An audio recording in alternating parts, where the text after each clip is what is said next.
Қазақтың бір алыбы дүниеден өткен кезде Тынық мұхитының жағалауында отырған бір кісі Мұхтар Шаханов дүниеден өткеніне өлді ол деген сияқты жаман сөздер айтып жатыр да. Қазақты сатқан, біздің абыройымызды төккен, басқа деп. Ол кісі енді адам өзінің жағдайына да тегіне де қарап сөйлеу керек қой.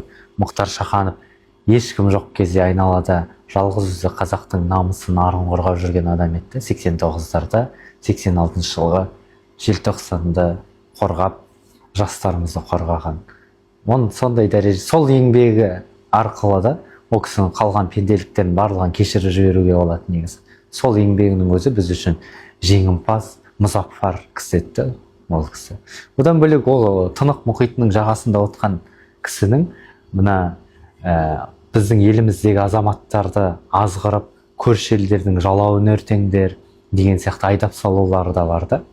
Дұрыс, ол жақтағы қазақтардың мәселесі, ол жақтағы 3 миллионға жақын қазақтың жағдайы бізді алаңдататыны анық.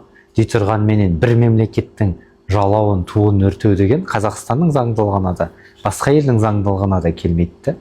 Мысалы, Қытайда тұрып Қазақстанның көк туын өртесе, біздің қазақ жұртшылығы қандай сезімде болар еді? Осы жағынан ойлану керек қой.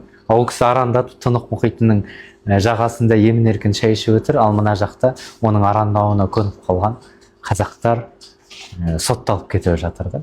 Құрметті ағайын, мұқият болыңыздар. Қандай да елдің, тәуелсіз елдің, бізбен байланыстағы елдің болсын, байланысты емес елдің болсын, негізі мемлекеттік рәміздерін қорлау бұл заңдылығымызға тура келмейді.